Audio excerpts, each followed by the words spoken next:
नमस्कार दोस्तों, जय श्रीहरि विष्णु। आज हम जानेंगे देवशयनी एकादशी की अद्भुत कथा।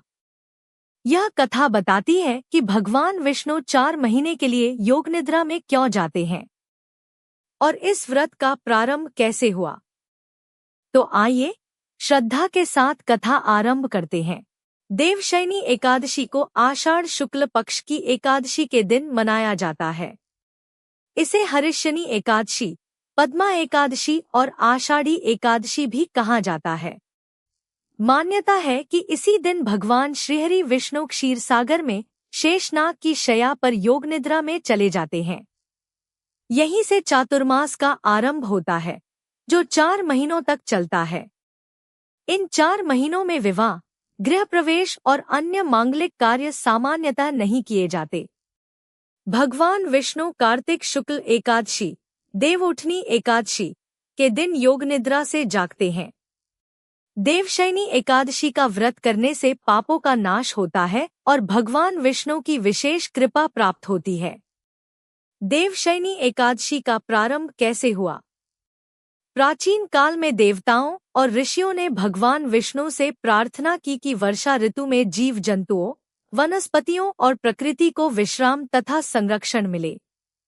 भगवान विष्णु ने कहा कि वे आषाढ़ शुक्ल एकादशी से 4 महीने तक योग निद्रा में रहेंगे। उनकी योग निद्रा का अर्थ यह नहीं है कि वे संसार का पालन छोड़ देते हैं, बल्कि वे सूक्ष्म रूप से संपूर्ण सृष्टि का संचालन करते रहते हैं। इस अवधि को चातुर्मास कहा गया। ऋषिमुनि इन 4 महीनों में एक स्थान पर रहकर तप, जप और साधना करते थे। इसी कारण यह एकादशी अत्यंत पवित्र मानी जाती है। पूजा विधि: प्रातः ब्रह्मा मुहूर्त में उठकर स्नान करें।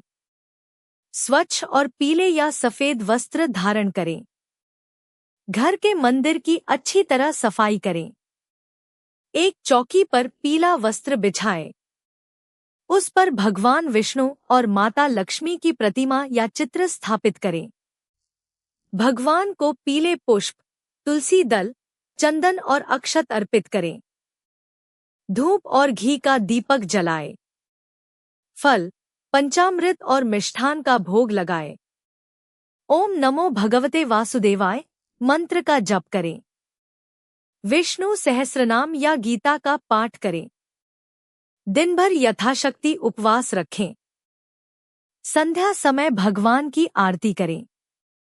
अगले दिन द्वादशी तिथि में विधिपूर्वक पारण करें। ब्राह्मण, गाय या जरूरतमंद लोगों को दान दे।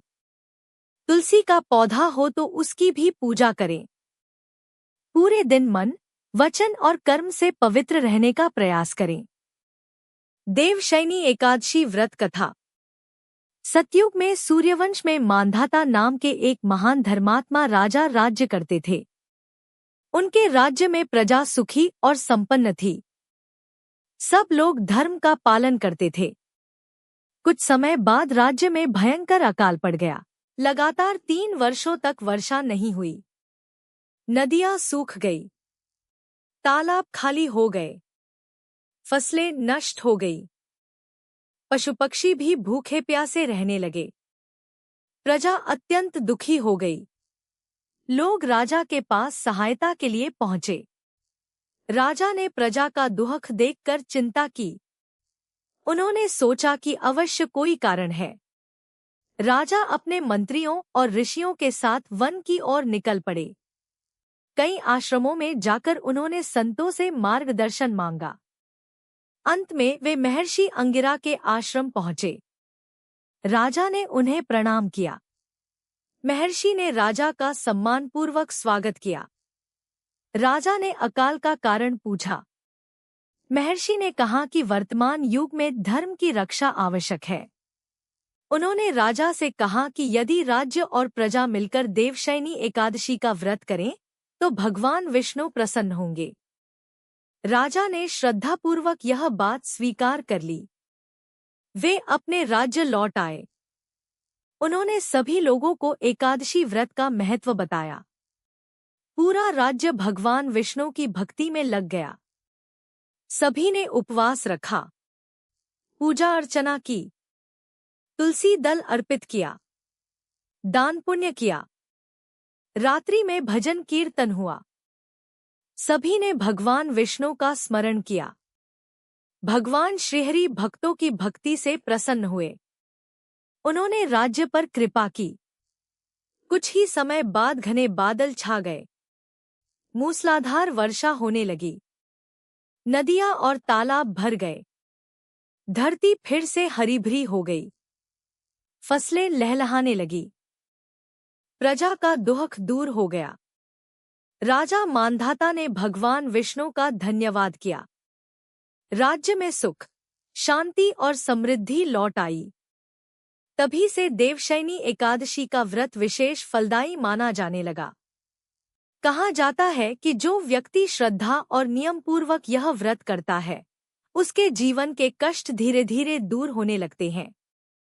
उसे भगवान विष्णु की कृपा प्राप्त होती है।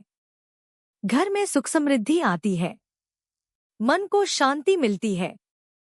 धर्म, अर्थ, काम और मोक्ष की प्राप्ति का मार्ग प्रशस्त होता है। इस दिन दान, जप, तप और भगवान के नाम का स्मरण विशेष फलदायी माना गया है।